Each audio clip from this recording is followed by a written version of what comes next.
নমস্কার বন্ধুরা। তা বন্ধুরা, এই যে আমার হাতে দেখছেন কাঁচা আম। আজকে আমি কাঁচা আমের টক ঝাল মিষ্টি ঝুড়ো আচার তৈরি করে দেখাবো। আর এই আচারটি বেশি করে তৈরি করে সারা বছর রেখে খেতে পারবেন, খেতে দারুণ লাগে। আর ভাতের সঙ্গে খেতে তো দারুণ লাগে, তাছাড়া মুড়ির সঙ্গে মেখে খেতেও অসাধারণ লাগে।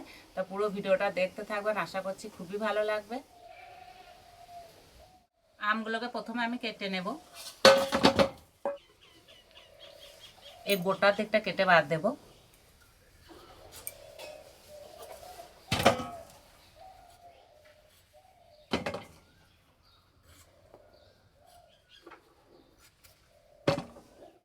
এবার আমগুলোকে পরিষ্কার করে ধুয়ে নেব।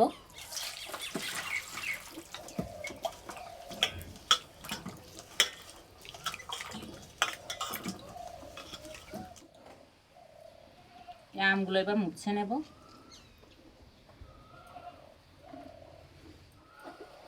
এইভাবে একটু জলটা মুছে নিলে না কেটে নিতে সুবিধা হবে, খুব তাড়াতাড়ি কাটা হয়ে যাবে।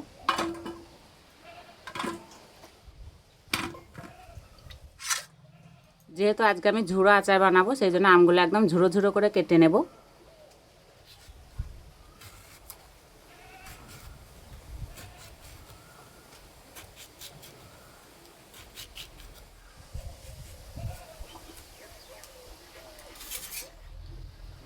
ভেতরকার বীজটা বাদ দেব।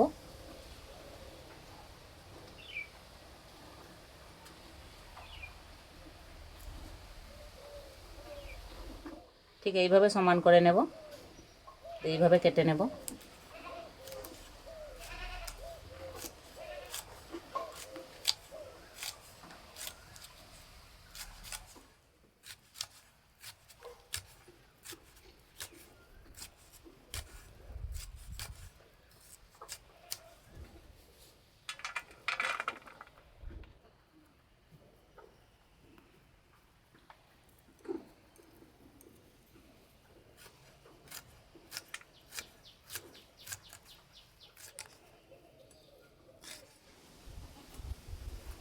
ঠিক আমরা যেরকম আলু ভাজার জন্য ঝুড়ো ঝুড়ো করে আলু কেটে নিই, ঠিক সেই রকমভাবে কেটে নিতে হবে।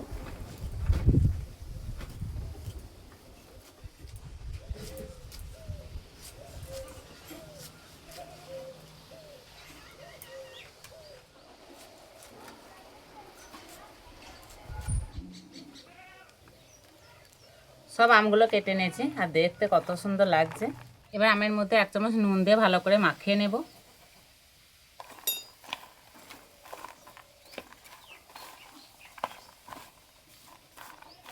কিছুক্ষণের জন্য রেস্টে রেখে দেবো, এতে আমটা নরমও হয়ে যাবে, আমের থেকে জলটাও বেরিয়ে যাবে।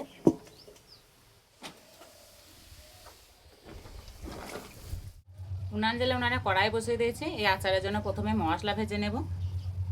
কড়াই দেবো শুকনো লঙ্কা, লঙ্কাগুলো এইভাবে একটু ভেঙে নিয়েছি, তাহলে তাড়াতাড়ি ভাজা হয়ে যাবে।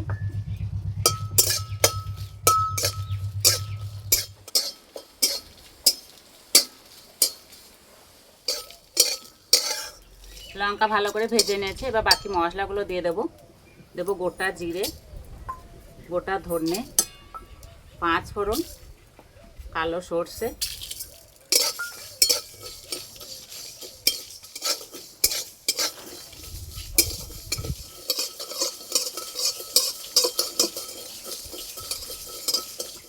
ভাজা হয়ে গেছে, এবার নামিয়ে দেব।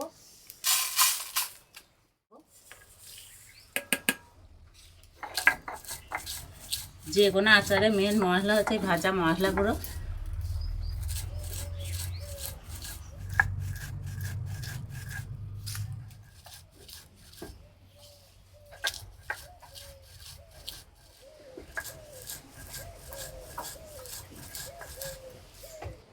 ঠিক এইরকমভাবে গুঁড়ো করে নিতে হবে, একটু গোটা গোটা ভাব থাকবে।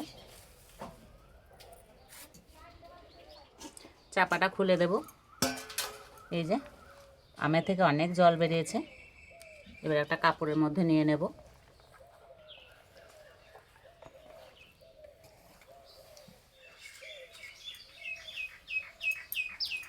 এবার জলটা চিপে বার করে নেব।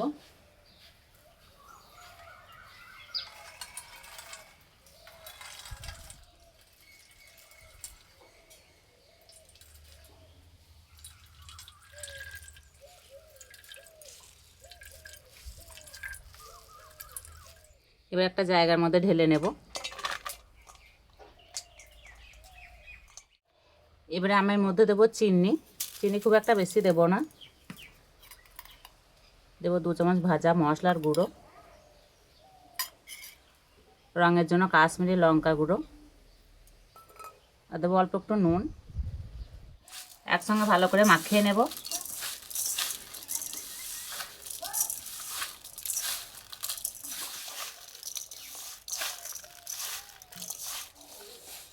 প্রথমে আমি নুন দিয়েছিলাম, সেই হিসাবেই নুন দিতে হবে।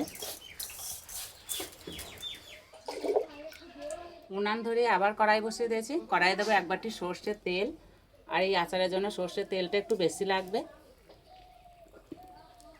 তেলে দেবো কালো জিরে, এবার দেবো 1 চামচ হলুদ গুঁড়ো, কালারের জন্য লঙ্কার গুঁড়ো,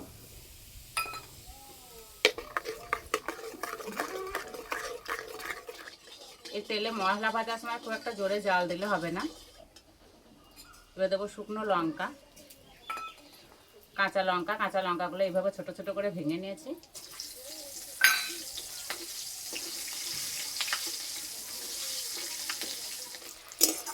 তেল গরম হয়ে গেছে, এবার নামিয়ে দেব। এই ভাজা মশলাগুলো আমি 2 চামচ দিয়েছিলাম, এবার তেলের মধ্যে 1 চামচ দিয়ে দেব। তেল ভালো করে ঠান্ডা করে নেব।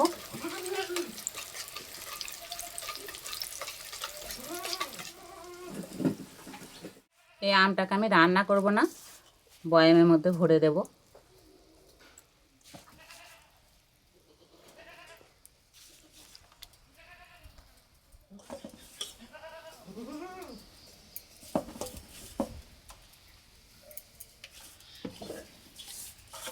তেল ঠান্ডা হয়ে গেছে, এবার আমের মধ্যে দিয়ে দেব।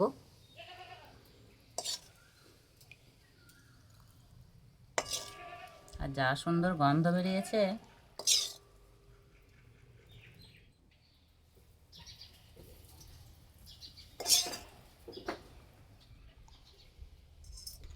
আমগুলো তেলের মধ্যে এইভাবে ডুবিয়ে দেব।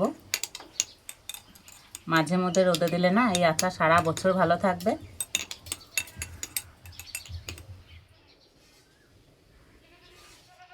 আচারের রঙটা কত সুন্দর হয়েছে, আর খাওয়ার জন্য একদম রেডি হয়ে গেছে। আর যত সময় ধরে রেখে খাবেন ততই এর স্বাদ বাড়বে।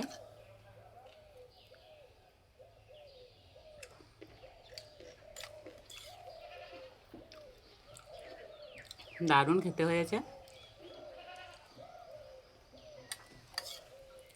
ভাত দিয়ে বা মুড়ির সাথে মেখে খেতে যা লাগবে না।